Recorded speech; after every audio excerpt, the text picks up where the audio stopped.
لا والله، ان هذا الفعل ما يحل الامور ابدا، بالعكس يزيدها تعقيد. هذا السلاح اللي لازم تستخدمه المرأة تجاه الرجل. لا تروحي له وتقولي له انت ليش ما تهتم فيني؟ ليش ما تسمعني؟ انا شو مسويت لك؟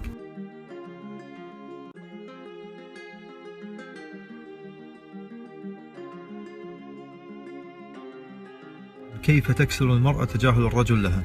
قلنا أن على المرأة أن تستخدم ذات السلاح الذي يتعبها من الرجل، وهو التجاهل دون أي رد فعل بالكلام ولا كلمة. طبعا هذا الفعل يكون مع رجل عاقل ناضج في درجة من الحب تجاهك، مو رجل عقله عقل مراهق وصغير، لأن اللي عقله صغير ما يحب أحد يتجاهله، يعوض ما نقص في حياته في طريقة تعامله مع الآخرين خاصة مع المرأة. لأن اللي عقله ناقص يستمتع أنه يتجاهل المرأة، يستمتع يستلذ ولا هم أي رد فعل منها.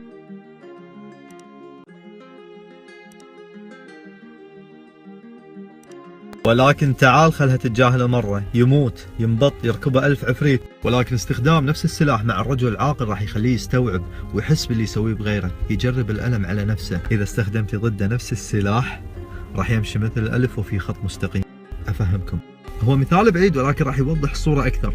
أنت كرجل عاقل حبيت تتغشمر مع صاحبك، فكان معطيك ظهره ويتعطيته شلونك؟ راح يعصب وممكن يسكت، وانت بطبيعة الحال ما راح تدري عنه، لأنه هو المطقوق مو أنت. ولكن تدري متى تحس فيها؟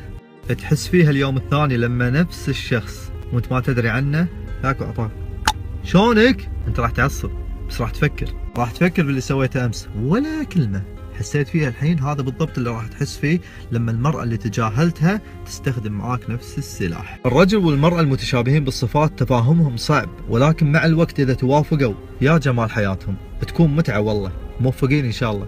السلام عليكم.